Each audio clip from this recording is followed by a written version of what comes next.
आज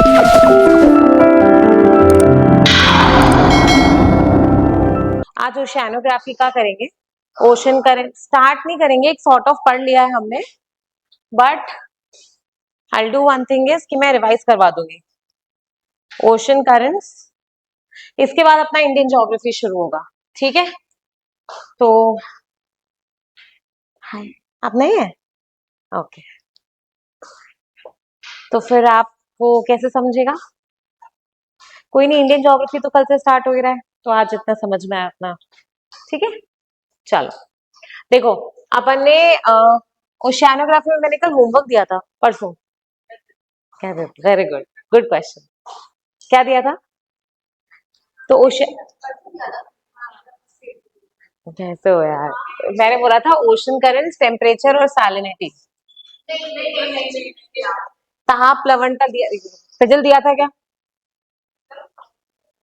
कैसे लोग हो यार। ये देखो कैसे लोग हैं।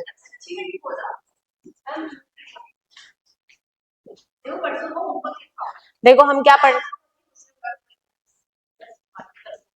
ठीक है, तो हम लोग ओशियानोग्राफी पढ़ रहे हैं, ठीक है। ओशियानोग्राफी से पहले हमने क्लाइमेटोलॉजी पढ़ा था, ठीक है। ओशियानोग्राफी में हमें हमने काफी सारा उस दिन रिवाइज कर लिया था सैटरडे को। अभी सिर्फ 3 टॉपिक्स है, मैं रिवीजन इसलिए ले रही हूँ क्योंकि मुझे ये सारी चीजें इंडियन ज्योग्राफी में काम आएंगी, है ना। इंडियन ज्योग्राफी पढ़ने का मतलब ही तब है जब पुराना बेस तैयार हो चुका हो, नहीं तो फिर अपन इंडियन ज्योग्राफी में भी यही पढ़ेंगे दोबारा, कोई सेंस नहीं है। तो ओशन करंट्स बताने थे, तो ओशन करंट्स हमने पहले पढ़े थे, तो ऐसा नहीं है कि नया टॉपिक है। क्या होते हैं ओशन करंट्स? हम्म,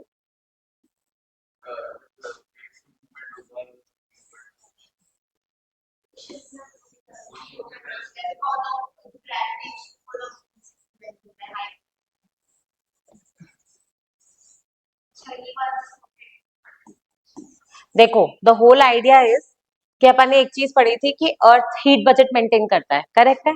तो अर्थ में हीट जो होती है, ऊर्जा जो होती है, वो समान रहती है। क्यों रहती है? क्योंकि जो सरप्लस रीजन है और जो डेफिसिट रीजन है, वहां से कुछ मूवमेंट हो रहा है, ठीक है। क्या मूव कर सकता है? नहीं, मूव क्या? पानी। और कन्वेक्शन करंट्स किस में हो सकते हैं?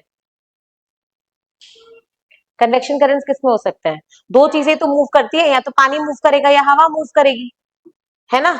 हवा की वजह से वेदर डिस्टर्बेंसेस होंगे और पानी की वजह से करंट, साइक्लोन, ये सारी चीजें आएंगी। अल्टीमेटली साइक्लोन को हीट इंजन बोलते हैं ना, चक्रवात को हीट इंजन बोलते हैं। क्यों? हीट रिलीज कर रहा होता है।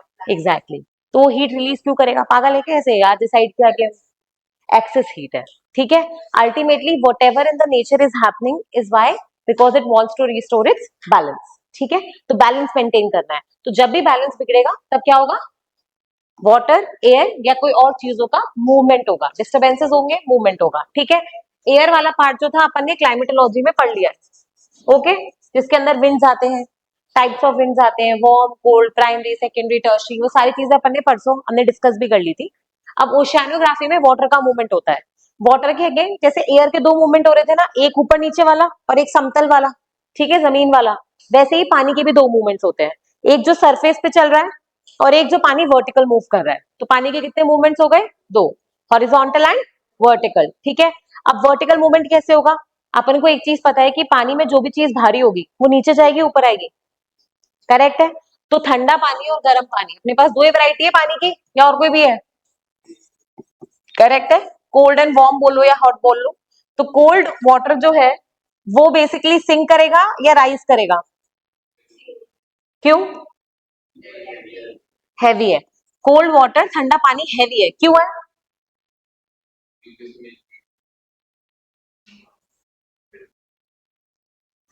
देखो अल्टीमेटली हैवी को आप किससे डिफाइन करते हो? ये साइंस एंड टेक का पार्ट है, क्वेश्चन पूछा गया है यूपीएससी में, बेसिक्स। मुझे बताओ, कोई भी चीज हैवी होती है, इसका मतलब कौन सी प्रॉपर्टी की बात कर रहे हैं अपन? डेंसिटी, घनत्व, करेक्ट है। तो डेंसिटी का मतलब क्या होता है? फॉर्मूला क्या होता है डेंसिटी का? Mass by volume. तो मैं बोल रही हूँ अगर डेंसिटी ज्यादा है तो क्या ज्यादा होना चाहिए और वॉल्यूम क्या होना चाहिए? तो इसका मतलब है कि कम वॉल्यूम में ज्यादा पानी भरा हुआ है, करेक्ट है। इसलिए अपन बोल रहे हैं कि हैवी कोल्ड वाटर जो है वो हैवी वाटर है, ठीक है। तो अब मुझे बताओ कि कोल्ड वाटर या ठंडा पानी आपको किधर मिलेगा, पोल्स पे या इक्वेटर पे? करेक्ट है। दैट इज वाई हम लोग बोलते हैं कि पोल्स में पानी सिंक हो रहा है। क्या हो रहा है? पानी सिंक हो रहा है। समझ में आ रहा है क्या? तो एक्चुअली में दो सर्कुलेशन हो रहे हैं, एक वर्टिकल हो रहा है, हॉरिजॉन्टल हो रहा है। तो जो हॉरिजॉन्टल मूवमेंट्स हो रहे हैं, जो सतह पे चल रहे हैं, ठीक है, ऐसे आपके राउंड राउंड्स बना रहे हैं, वो तो है ओशन करंट्स। ठीक है, उसको आप डिवाइड करते हो वार्म और कोल्ड में, डिपेंडिंग अपॉन कि वो कैसा है, गर्म पानी की धारा है या ठंडे पानी की धारा है।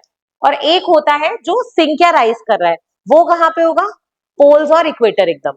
ठीक है, तो ऐसे समझो कि पानी ये सतह पे जा रहा है, पोल्स तक पहुंचा, पोल्स पे जाके नीचे डूबा, फिर नीचे कुछ मूवमेंट हो रहा है जमीन पे, फिर वापस पानी ऊपर आ रहा है और फिर नीचे जा रहा है। इस पूरे सर्कुलेशन को क्या बोलते हैं? ये जो ऊपर से नीचे मूवमेंट हो रहा है पानी का, इसको बोलते हैं कन्वेयर बेल्ट। क्या बोलते हैं? Very very very important. ये आपके मेंशन है आईपीसीसी की रिपोर्ट में। ठीक है, जब एनवायरमेंट पढ़ेंगे वहां देखेंगे, ये क्लाइमेट चेंज से रिलेटेड जो रिपोर्ट आती है ना आईपीसीसी वाली, उसमें ये मेंशन है। ठीक है, होपफुली अगर तुम लोगों ने ये फास्ट कंप्लीट किया तो ठीक है, सब कुछ इस पे कंडीशनल है। समझ में आ गया? तो कन्वेयर बेल्ट क्लियर है।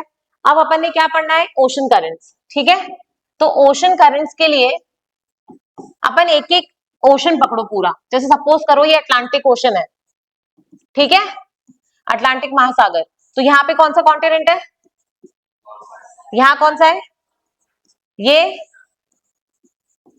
और ये वाला। ठीक है, इक्वेटर, वही कॉन्टिनेंट्स ऊपर नीचे हो गए, थोड़ा सा सही करना पड़ेगा, चलो कोई नहीं, यहां से निकालो। ठीक है, ये है आपकी 0 डिग्री इक्वेटर की लाइन। ओके, भूमध्य रेखा। अब इसमें क्या होगा?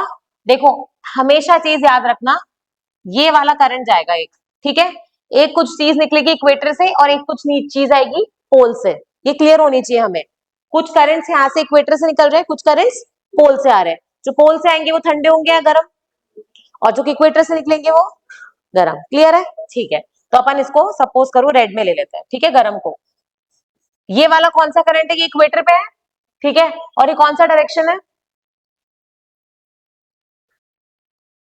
ये मतलब ये वेस्ट है, ये नॉर्थ है, ये ईस्ट है, ये साउथ है, ये किस साइड पे जा रहा है? देखो, ये होता है इक्वेटोरियल करंट। ठीक है, सुनो सुनो, अरे सुनो भाई लोग सुनो, एक होता है इक्वेटोरियल करंट। ठीक है, अब मुझे बताओ पानी अल्टीमेटली क्या हो रहा है? यहां से निकल के यहाँ पे इकट्ठा होगा, नहीं होगा? करेक्ट है। जब यहाँ पे पानी इकट्ठा होगा तो एक स्लोप से डेवलप नहीं हो जाएगी कि यहाँ पानी का लेवल ज्यादा है और यहाँ पानी का लेवल कम है, तो पानी क्या करने की कोशिश करेगा? लेवल इक्वल जाने की कोशिश करेगा। तो अब ये बेवकूफी होगा कि पहले यहाँ आया फिर पूरा का पूरा यहाँ चला गया, वो तो करेगा नहीं। तो थोड़ा एक वापस मूवमेंट शुरू होगा और कुछ ही ऊपर चला जाएगा। समझ में आया? तो इसीलिए जो बिल्कुल जस्ट इसके नीचे एक और करंट बहेगी ना, उसको अपन बोलते हैं काउंटर इक्वेटोरियल करंट। क्या बोलते हैं? Counter equatorial. किसका काउंटर है ये? इक्वेटोरियल का, इसलिए इसको क्या बोलेंगे? Counter equatorial current. ठीक है, ये क्यों आई है समझ में आ गया? ये पूछा हुआ है पीवाईक्यू में कि क्यों बह रही है वो। तो वाटर का जो लेवल का डिफरेंस आ रहा है, क्यों आ रहा है? क्योंकि पानी यहां से यहां मूव किया और इकट्ठा हो गया। अब सबसे इंपॉर्टेंट बात, पानी यहां से यहां क्यों मूव किया? बताओ, लॉजिक तो होगा ना कोई चीजों का। पानी को कौन हिलाता है जनरली?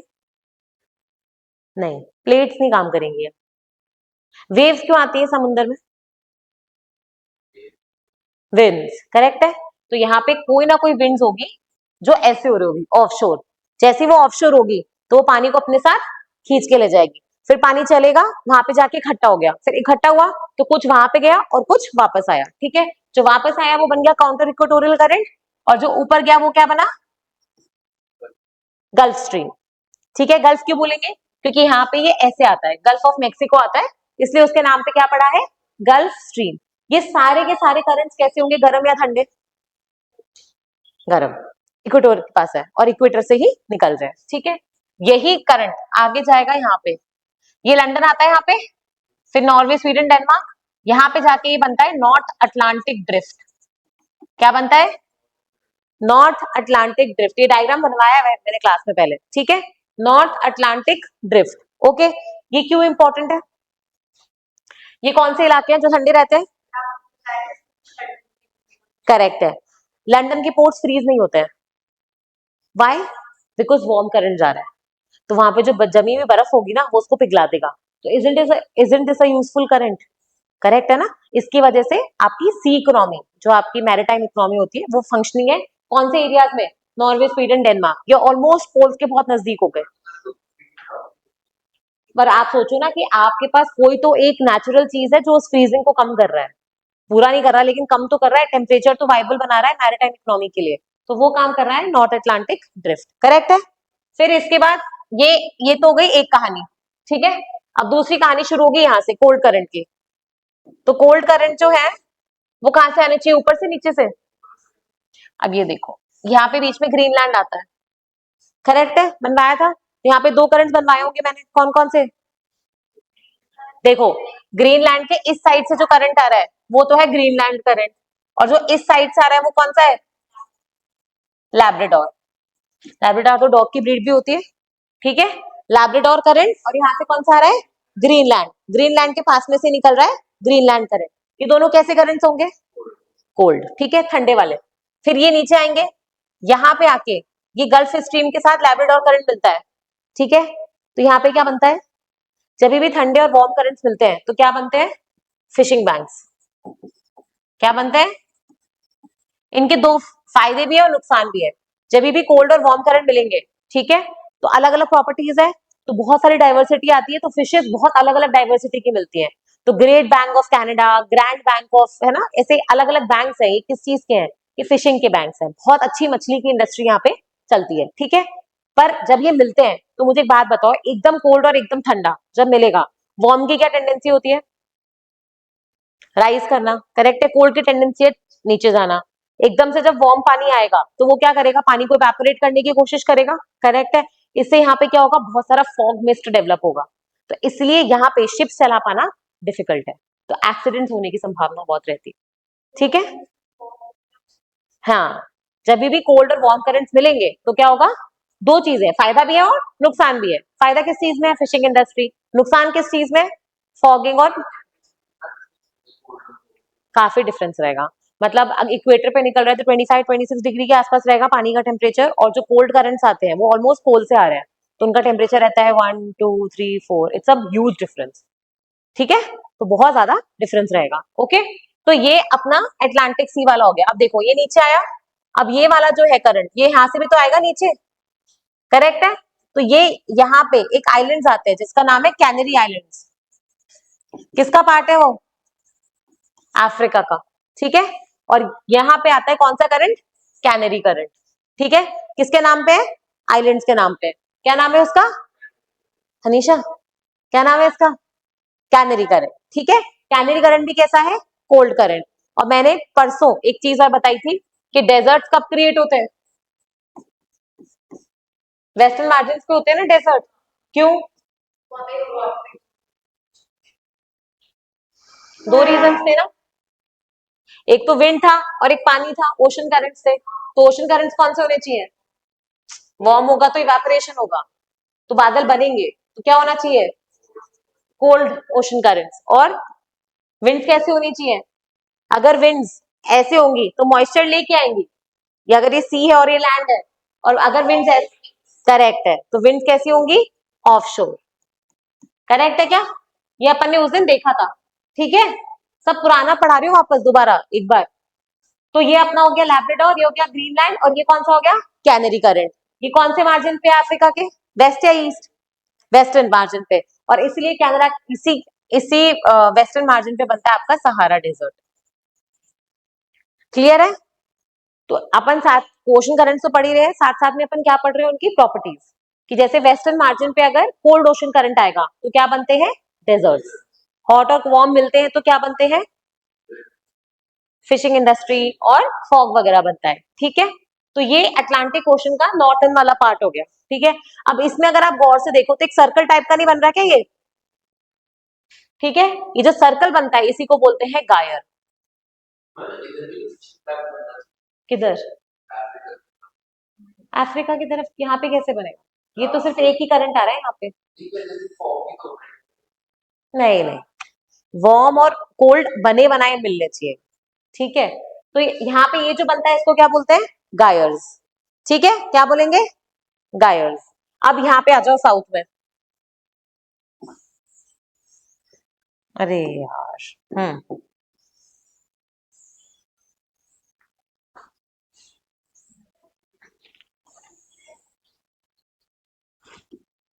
ये तो इक्वेटर है, ये 23.5 डिग्री, या नहीं ये इक्वेटर है, सॉरी ये इक्वेटर है, ये 23.5 डिग्री नॉर्थ है, और ये थोड़ा बड़ा बनाना पड़ेगा, ये 23.5 डिग्री साउथ है, ठीक है। ये इक्वेटर है, तो अपने को इस वाले एरिया में देखना है कि कौन से करंट मूव करेंगे, करेक्ट है। ओरिजिनेशन कहाँ से होना चाहिए, यहाँ से या यहाँ से, ओरिजिनेशन तो यहीं से ही होगा, करेक्ट है, क्योंकि ऑफशोर विंड्स है यहाँ पे, ठीक है, समझ में आ गया। नहीं नहीं, वो यहाँ तक आएगा, यहाँ तक आएगा, इक्वेटर के जस्ट ऊपर तक। इस पे कनेक्ट करूँ क्या मैं, यार बट कॉपी देना तुम्हारे, ये देखो ऐसे है ये, अभी कनेक्ट करने में टाइम चला जाएगा। ये देखो इक्वेटर दिख रहा है, ये अफ्रीका के बीच में से, तो ऊपर तक तो ये नॉर्थ अटलांटिक ओशन है, नीचे क्या है, साउथ अटलांटिक। तो इसमें जैसे यहाँ से नॉर्थ इक्वेटोरियल करंट निकला था, यहाँ से क्या निकलेगा, साउथ इक्वेटोरियल करंट, क्योंकि वो सदर्न हेमिस्फेयर दक्षिणी गोलार्ध में निकल रहा है, ठीक है, यहाँ से निकला। अब ये कहाँ जाना चाहिए, थोड़ा सा यहाँ से वापस जाएगा, उसको क्या बोलेंगे, काउंटर इक्वेटोरियल, और एक जाएगा नीचे, करेक्ट है क्या। ये जो ये नीचे गया है इसका नाम क्या है, यहाँ पे कौन सा पड़ता है कंट्री, ब्राजील, ठीक है, उसी के नाम पे क्या पड़ा है, ब्राजीलियन करंट। ये हॉट होगा या कोल्ड होगा, क्यों, इक्वेटर से आ रहा है, ठीक है। अभी यहाँ से आया, तो ये यहाँ पे ऐसे कुछ जाना चाहिए, तो यहाँ पे जो जाता है वो होता है, लिखा नहीं है तुमने, हाँ ये रहा, साउथ अटलांटिक ड्रिफ्ट। ऊपर नॉर्थ अटलांटिक था ना, तो नीचे क्या बनना चाहिए, साउथ अटलांटिक, बट यहाँ पे कोई लैंड है क्या, इसलिए कोई फर्क नहीं पड़ रहा, ऊपर लैंड है, तो हमें वहां पे महसूस हुआ कि नॉर्थ अटलांटिक ड्रिफ्ट क्या कर सकता है, यहाँ पे महसूस होगा क्या, जो कि लैंड नहीं है, ठीक है। ये आ गया, फिर उसके बाद ये वापस ऊपर चढ़ेगा क्या, पोल से करंट जो ऊपर आएगा, ये कौन सा है, ये कौन सी कंट्री है यहाँ पे, वेस्टर्न अफ्रीकन नेशन है, छोटे छोटे छोटे, यहाँ पे कौन सा करंट है, ये कोल्ड करंट, क्योंकि वो पोल से ऊपर आ रहा है। नाम क्या है इसका, नाम क्या है इसका, अरे ऐसे क्या देख रहे हो तुम लोग मुझे, इस पे लिखा तो है,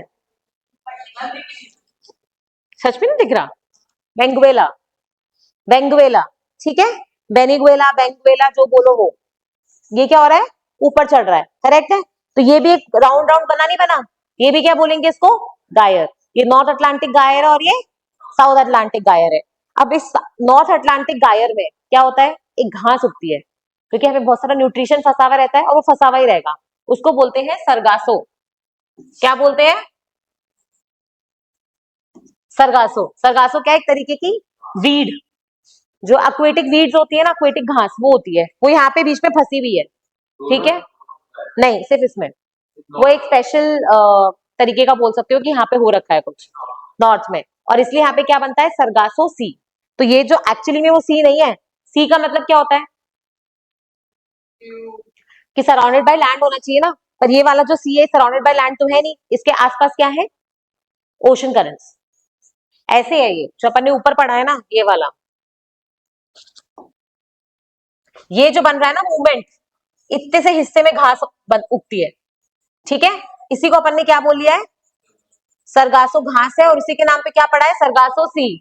तो सी के आसपास क्या है, पानी, लैंड थोड़ी है, उसके आसपास क्या है, ओशन करंट्स, ठीक है, it is the only sea without a land boundary, समझ में आ गया। तो ये एक्चुअली में ओनली सी है without the land boundary, correct है। तो ये नॉर्थ अटलांटिक और ये साउथ अटलांटिक। अब वैसे ही आ जाओ पैसिफिक ओशन में, सेम चीज होगी, बस पैसिफिक ओशन हमें समझना क्यों डिफिकल्ट होता है, क्योंकि वो स्प्लिट हो जाता है, हमारी कॉपी खत्म हो जाती है, पर इसको अपन मोड़ देंगे तो क्या हो जाएगा, वापस से गोल बन जाएगा, ठीक है। अब इधर आ जाओ, जैसे सपोज करो यहां से यहां निकल रहा है, तो अगर इसका तो इधर देखो, यहां से ही निकलेगा, वापस से ऑफशोर विंड्स है, तो क्या बनना चाहिए, नॉर्थ इक्वेटोरियल करंट। अभी यहां से घूम के यहाँ पे आएगा ना, ये भी ऐसे चलेगा, करेक्ट है। फिर ये क्या होना चाहिए, ऊपर उठेगा और कुछ वापस जाएगा, तो क्या बन गया, काउंटर इक्वेटोरियल करंट, और ये ऊपर चढ़ गया। ये जो ऊपर चढ़ा है इसका नाम क्या है, कुरोशियो, जापानीज, ठीक है, जापान कोरिया यहाँ पे ही आएंगे ना, तो कुरोशियो, ठीक है। तो Kuroshio is a hot current और a cold current, hot current, ठीक है। ये कुरोशियो ऊपर जाएगा तो क्या बनेगा, नॉर्थ पैसिफिक ड्रिफ्ट। यहाँ पे क्या था, नॉर्थ अटलांटिक ड्रिफ्ट, यहाँ क्या बनेगा, नॉर्थ पैसिफिक ड्रिफ्ट, ठीक है। तो यहां से Kuroshio, north Pacific drift, okay. तो ये एक पार्ट खत्म हो गया। अब यही पानी लौट के नीचे आएगा, लौट के नीचे आएगा मतलब यहाँ उतरेगा ना यूएसए वाली बाउंड्री पे। यहाँ पे कौन सा शहर आता है, कैलिफोर्निया, लॉस एंजलिस, इसलिए कोल्ड करंट कौन सा हो गया, कैलिफोर्निया करंट। समझ गया। तो ये यहां से निकला, ये ऐसे आया, ऊपर चढ़ा, ठीक है, और ऊपर चढ़ के अब यहां से उतर रहा है, ओके। तो ये बन गया आपका कैलिफोर्निया करंट, करेक्ट है। तो ये ठंडा करंट हो गए और ये वाले गर्म करंट्स हो गए। तो ये अपना north Pacific ocean complete, okay. फिर आ जाओ साउथ पैसिफिक पे। साउथ पैसिफिक पे क्या होगा, अगेन साउथ इक्वेटोरियल करंट, ये यहां से निकला, यहां पे आया और फिर नीचे उतरेगा, करेक्ट है। नीचे उतरेगा तो क्या बनेगा,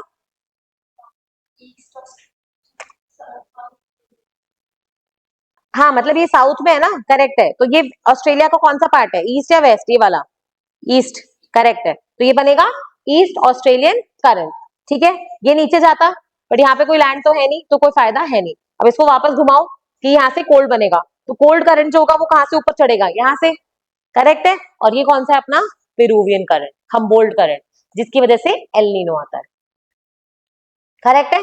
तो south equatorial, south Pacific, north Pacific, north Atlantic, south Atlantic, ठीक है। अब द ओनली ओशन जहां पे करंट्स पड़ने बचे हैं वो है इंडियन ओशन, ठीक है।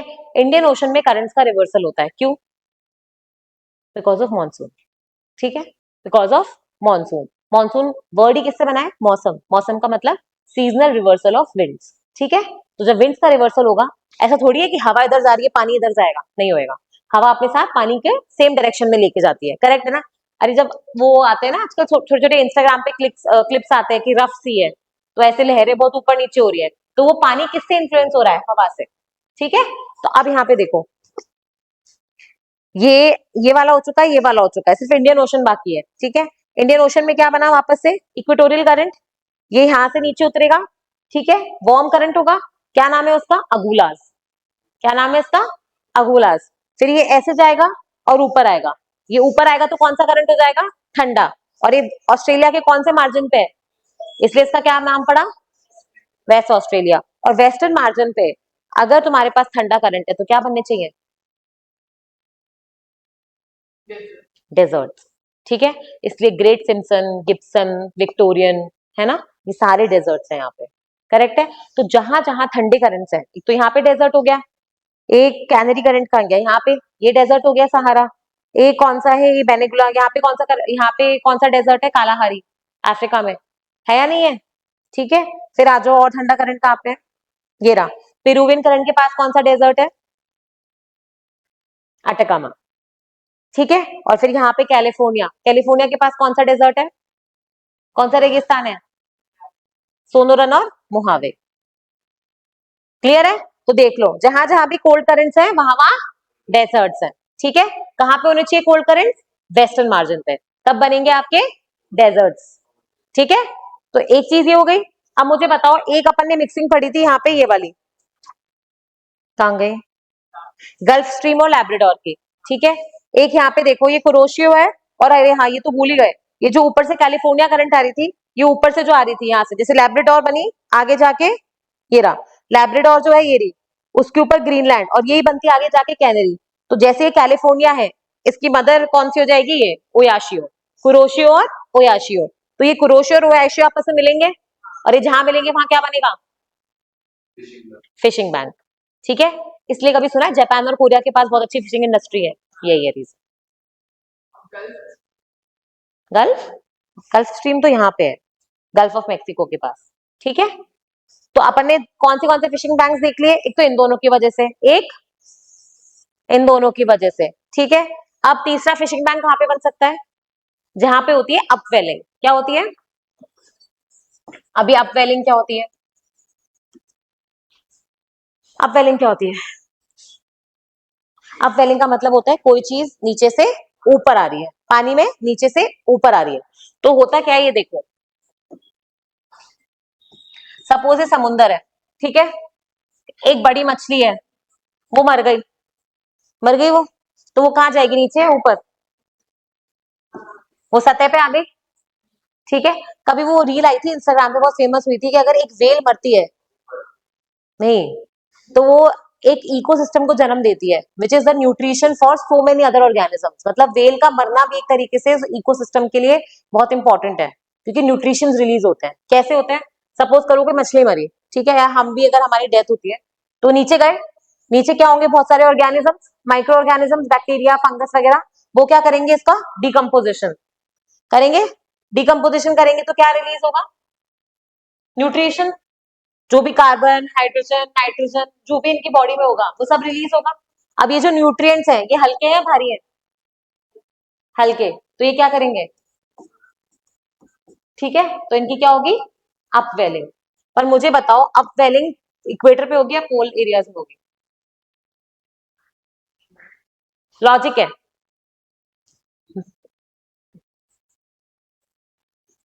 कौन से, अच्छा ये छोड़ो, आप तो ये बताओ कि कौन से करंट्स जो होंगे वो लेके आएंगे अपवेलिंग नीचे के न्यूट्रिएंट्स को ऊपर। हॉट वाले तो नीचे कभी हो ही नहीं सकते, नीचे से अगर ऊपर आना है तो कौन सा करंट है जो नीचे बैठा हुआ है, कोल्ड।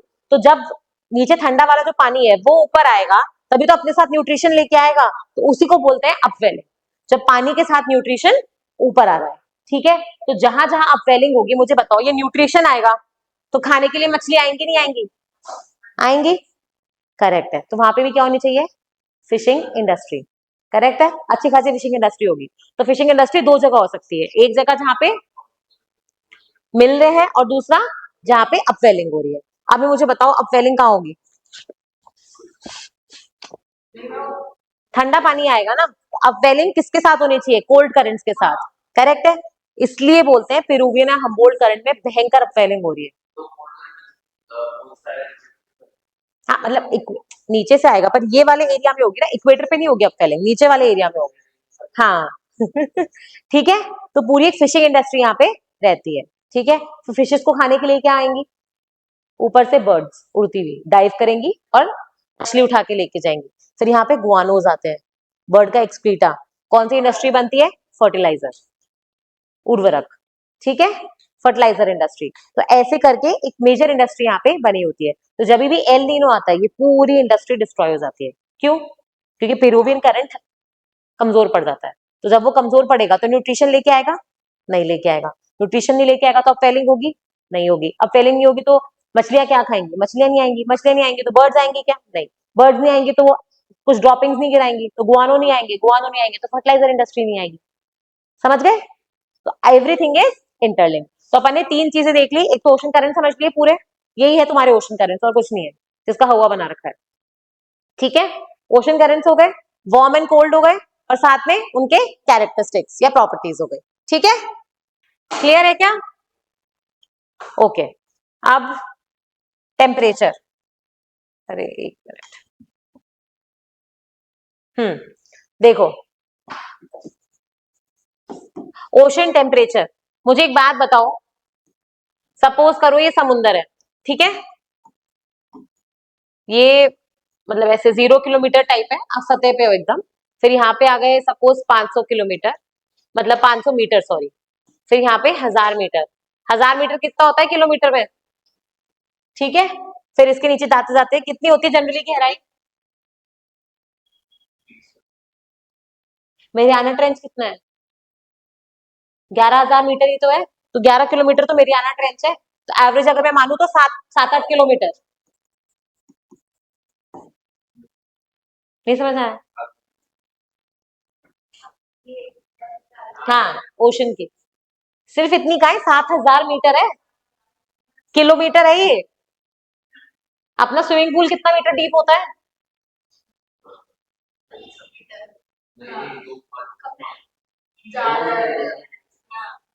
2-3 मीटर ज्यादा हो ही नहीं सकता, अपन फुट में लगते हैं, 6-7-8 फुट, 10 फुट, 12 फुट, 12 फुट पे तो आदमी को लगता है वो डूब जाएगा, तो अपन इस पे भी नहीं पहुंच पाए हैं, समझ रहे हो, किसकी, अब एक इंटरेस्टिंग फैक्ट बताती हूँ, ये जो, क्योंकि उन्होंने डाइविंग बोला है, एक मूवी आई थी डाइविंग के ऊपर, जिसमें फ्री डाइवर्स होते हैं, जो बिना ऑक्सीजन सिलेंडर के डाइव करते हैं, ठीक है। तो उसमें रिकॉर्ड बनाना होता है, गिनीज वर्ल्ड रिकॉर्ड जो बनते हैं ना अपने, कि कौन बिना ऑक्सीजन के कितना डीप जा सकता है, मैक्सिमम कितना मीटर गया होगा। मतलब तुम्हें क्या लगता है कि आदमी कितना नीचे जा पाया होगा? 150, 150 मीटर। उसमें भी जिसने वो रिकॉर्ड तोड़ा उसकी डेथ ही हो गई अल्टीमेटली, ठीक है, because it's a very risky thing. आप नीचे जा रहे हो, नीचे जाके डेथ क्यों हो जाएगी? ऑक्सीजन और टेम्परेचर राइज करेगा, उल्टा होएगा।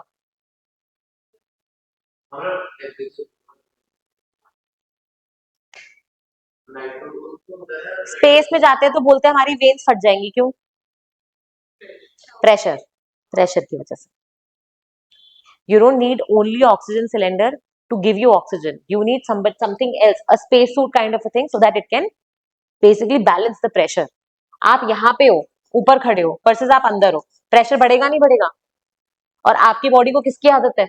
इसकी। अपना फ्लो कहाँ से होता है? हाई प्रेशर से, करेक्ट है। तो आपकी बॉडी क्या करेगी उस हाई प्रेशर को मेंटेन करने के लिए? ब्लड फ्लो भयंकर तरीके से करेगी, तो आर्टरीज फट जाएंगी आपकी। स्पेस में स्पेस सूट क्यों पहनते हैं? ऐसे शौक के लिए, मजा मजा आएगा स्पेस सूट पहनेंगे।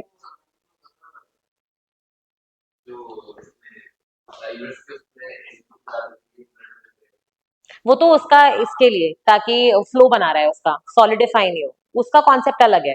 बट अल्टीमेटली स्पेस सूट क्यों पहन रहे हो यार? मतलब है भाई, हमारी मर्जी, हम प्रेशर मेंटेन करना है, ठीक है, आपकी बॉडी के ऊपर। नहीं, स्पेस सूट का क्या काम हो सकता है, चलो बताओ। बताओ स्पेस सूट का क्या काम हो सकता है? दो तीन चीजें, एक तो प्रेशर बैलेंस कर रहा है, दूसरा मुझे बताओ साउंड जो होता है, ये मैंने उस टाइम पढ़ा था, साउंड, अच्छा तुम्हारे साथ नहीं पढ़ा, सॉरी। साउंड को मीडियम चाहिए क्या ट्रैवलिंग के लिए? करेक्ट है ना? तो मुझे बताओ यूनिवर्स में मीडियम है क्या? तो फिर आवाज कैसे सुनेंगे एस्ट्रोनॉट्स? तो वो स्पेस सूट के जब अंदर होते हैं तो उनके माइक्रोफोन्स लगे हुए होते हैं, so through that they are able to communicate. ऐसे करोगे कुछ सुनाई नहीं देगा, नथिंग, क्योंकि वो उसमें है ही नहीं ना, मीडियम ही नहीं है ग्रेविटी में। हाँ, वो बोल रहा होता है, वो सुनता ही नहीं है, क्योंकि स्पेस सूट का, उसका जो स्पेस सूट होता है उसमें क्रैक आ चुका होता है, तो उसकी आवाज बाहर निकल रही है, तो सुनाई नहीं देता उसके साथी को कि वो बुला रहा है, तो वो कट लूज हो जाता है, फिर वो बह जाता है ना? तो अल्टीमेटली क्या है, स्पेस सूट के तीन चार काम है। एक तो आपके प्रेशर को मेंटेन करना, ताकि आप जिंदा वापस आओ जैसे गए हो, है ना? दूसरा, जो आउटर अपने यूनिवर्स में बहुत सारे छोटे छोटे फ्रेगमेंट्स होते हैं, पार्टिकल्स होते हैं, वो आपके शरीर में काटेंगे, जैसे चिसल्स बना के जाएंगे, मर जाओगे, ब्लड फ्लो हो जाएगा, ठीक है, तो आपको उससे भी प्रोटेक्ट करते हैं। और तीसरा, अगर आपको कम्युनिकेट करना है तो you need to be inside a medium, तो वो मीडियम प्रोवाइड करते हैं, ठीक है। तो छोटी छोटी चीजों के भी बहुत सारे यूजेस होते हैं, ओके। अब ये पूरी कहानी क्यों बताई है मैंने, क्योंकि मुझे ओशन टेम्परेचर डिस्कस करना है, तापमान। मुझे एक बात बताओ, 0 मीटर से लिखते हैं, ये 500 मीटर, ये 1000 मीटर, और ये नीचे एकदम सरफेस ऑफ द ओशन आ गया, ठीक है। यहाँ पे 5, वर्जिन एटलांटिका, किसकी है वो? वो नहीं, वो दूसरी थी, वो तो सबमर्सिबल थी, वो तो मर गए ना, उसमें दो पाकिस्तानी बिजनेसमैन भी थे, सन एंड फादर डुओ। क्यों मारे थे वो? फट गई वो नीचे जाके। उन्होंने बोला कि हम सबसे light weight nano composite material use करके सबमर्सिबल व्हीकल बनाएंगे, और वो व्हीकल ही फट गया नीचे जाके, डेथ हो गई। 4 लोग थे अंदर, चारों की डेथ हो गई। हाँ, गए। सबमर्सिबल इंडिया का ही, इंडिया, टाइटैनिक, जो टाइटैनिक का रैकेज था ना, उसको देखने गए थे वो लोग, ठीक है।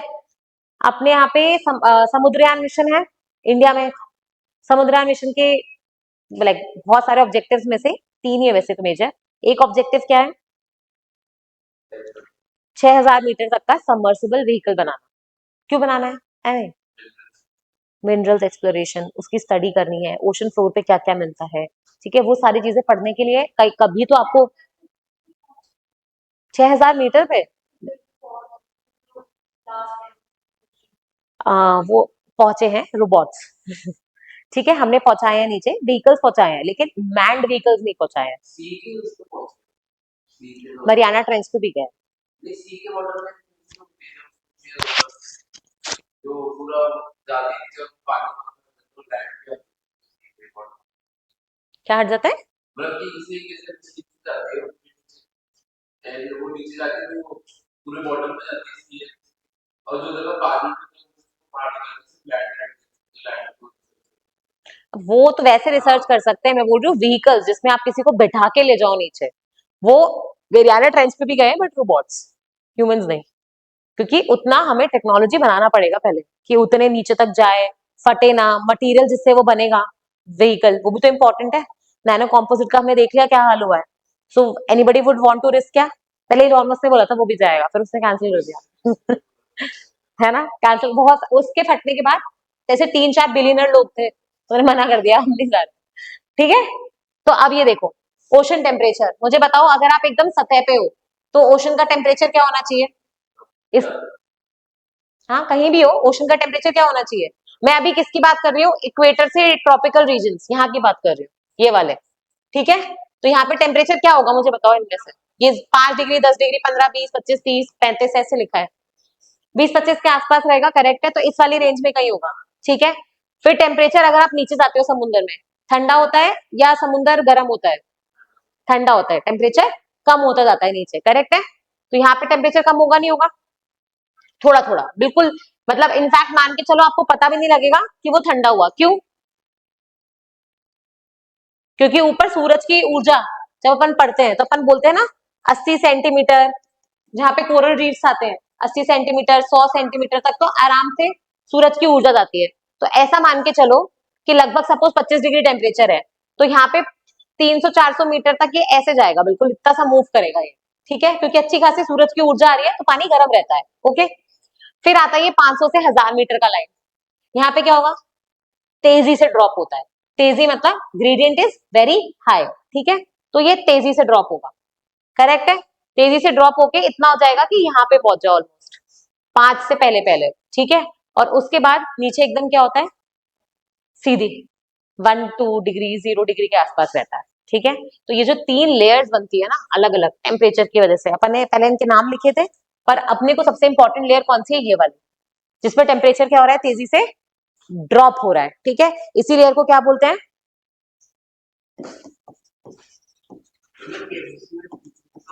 थर्मोक्लाइन। क्या?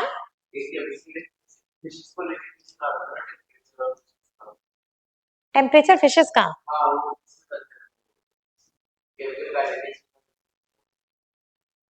कलर पे था ये कि फिशेस जो,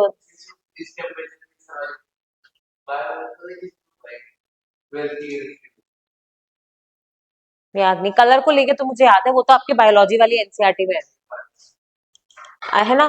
तो ये हो गई आपकी थर्मोक्लाइन लेयर। अब बहुत ज्यादा वार्म वाटर में, क्योंकि प्रेसिपिटेशन होगा, बहुत ज्यादा पानी निकल जाएगा उनकी बॉडी से, तो पानी निकल जाएगा तो क्या होगा? डिहाइड्रेशन, फिशेस मर जाएंगे। ठीक है, इनफैक्ट फिशेस के लिए सबसे, जैसे अपनी बॉडीज जो होती है, इवेपोरेशन, पीएच मेंटेन करती है, फिशेस किस पे काम करती है? Osmotic, osmotic pressure.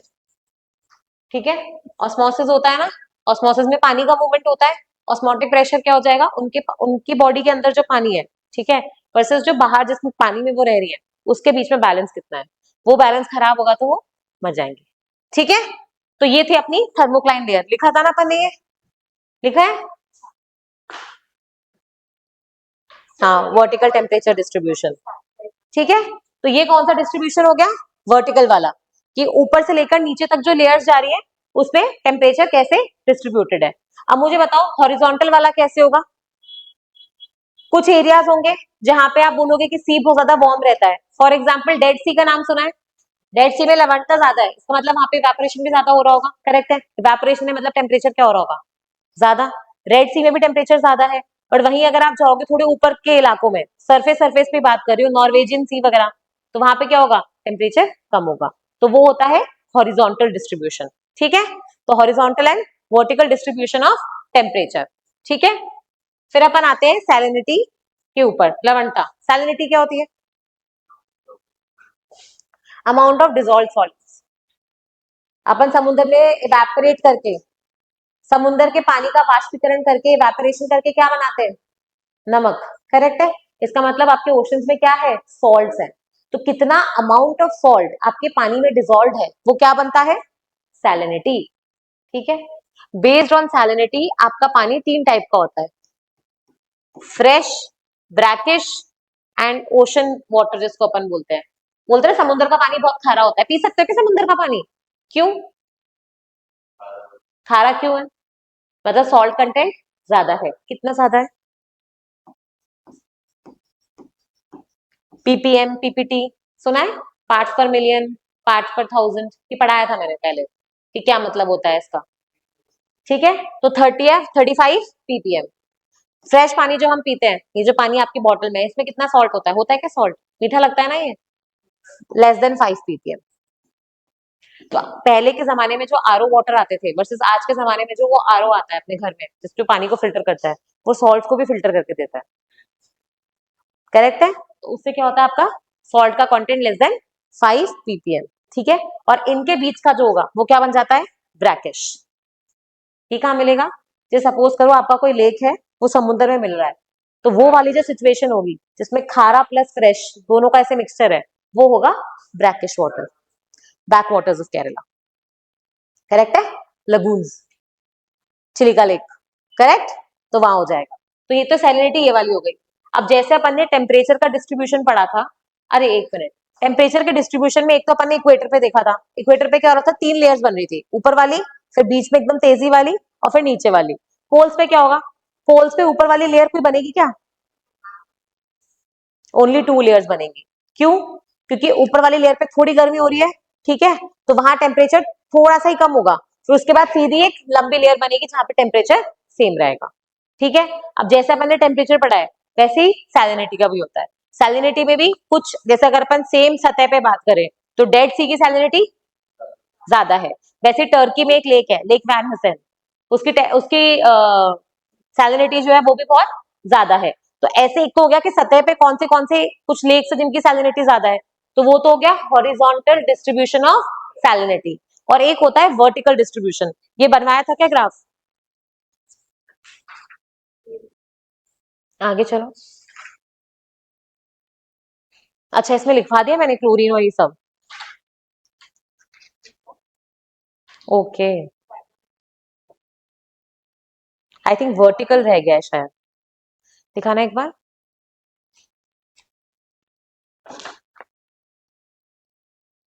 ठीक है। हॉरिजॉन्टल डिस्ट्रीब्यूशन अपन पहले ही लिख चुके हैं, ठीक है, नोट्स के अंदर। कौन से सीज में ज्यादा है वो भी लिख चुके हैं। ये देख लो, Van lake Turkey, Van lake Turkey, ठीक है, उसके अलावा नीचे डेड सी, तो ये सारे एग्जांपल्स लिख चुके हैं। फिर ये चीज है, ये जो आपके आरएस में पूछी थी, ठीक है, सॉल्ट अपन जो नॉर्मल सॉल्ट होता है, टेबल सॉल्ट जो होता है, उसका कॉम्पोजिशन क्या होता है? NaCl, sodium chloride. ठीक है। तो आपका जो समुंदर है उसके अंदर क्या कंटेंट है और कौन से सॉल्ट का कितना कंटेंट है, ये पता होना चाहिए। कि क्लोरीन सबसे ज्यादा है, फिर सोडियम है, फिर सल्फेट्स है, मैग्नीशियम है, कैल्शियम है और पोटेशियम है। ठीक है। तो ये जो कॉम्पोजिशन है, अरे भाई प्री में पूछ रहे हैं अर्थ का कॉम्पोजिशन।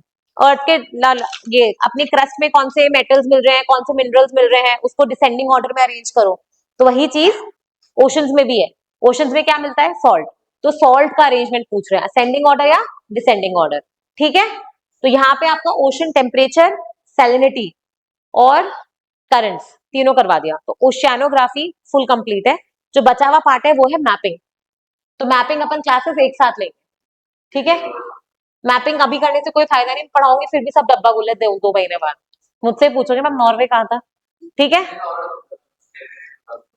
देखो, तो वही चीज है, तो अपन मैपिंग फिर एक साथ ले लेंगे, ठीक है। उसमें वर्ल्ड मैपिंग भी आ जाएगी, उसमें ग्रास लैंड्स की मैपिंग भी कर लेंगे, फॉरेस्ट, माउंटेन्स, रिवर्स, जो भी अपने मेजर मेजर इंडस्ट्रियल रीजन हो गए, है ना, करंट्स का मूवमेंट, ये सारी चीजें वहां पे एक बार। ग्रीस के उधर क्यों होगा करंट फॉर्म? मेडिटेरेनियन सी में आता है वो, ओशंस में होते हैं करंट फॉर्म, सी में थोड़ी होते हैं। करंट्स कैसे जाएंगे? ग्रीस पे क्यों जाएगा, मतलब क्या लॉजिक है ग्रीस का? अरे भाई साहब, मेडिटेरेनियन सी है ना ये, इसमें इटली भी है, ग्रीस भी है, एड्रियाटिक सी भी है, तो ये तो मेडिटेरेनियन सी तो ऑलमोस्ट बंद बंद है, यहाँ पे कैसे करंट्स मूव करेंगे? करंट्स तो, करंट्स क्या है? करंट्स जैसे अपनी नदी है ना गंगा नदी, वैसे गंगा नदी जैसा कोई एक नदी है जो ओशन में एक पर्टिकुलर डायरेक्शन में बह रहा है और बहुत स्पीड से बह रहा है वो, तो बीच पे बार बार उसको आइलैंड मिलेंगे तो बह पाएगा क्या वो? तो इसलिए करंट्स कहाँ बहते हैं? Only ocean. समझ में आ गया? गंगा नदी इन ओशन, वैसे समझो उसको करंट्स को। ठीक है, ओके। तो ओशियानोग्राफी हो गया कंप्लीट। नेक्स्ट क्लास में क्या शुरू करेंगे? Indian geography. तो यहाँ तक के नोट भी सारे कंप्लीट है, चेक। हाँ, ह्यूमन ज्योग्राफी ये होता है, एक तो ह्यूमन की पॉपुलेशन, फिर उनकी density, birth rate, death rate, migration, सारे रेशियोज जो निकालते हो आप। ये इस बार लास्ट टू लास्ट ईयर आया था, एग्रीकल्चर डेंसिटी क्या होती है, यूपीएससी प्री का क्वेश्चन है, लास्ट टू लास्ट ईयर। ठीक है, तो एग्रीकल्चर, सर 2 मिनट बस, एग्रीकल्चर डेंसिटी क्या होती है, तो ये ह्यूमन ज्योग्राफी का पार्ट है आपका। ठीक है, जो क्लास 12 की अपनी एनसीईआरटीज है उसके अंदर आएगा। कल इंडियन ज्योग्राफी स्टार्ट करेंगे। ओके।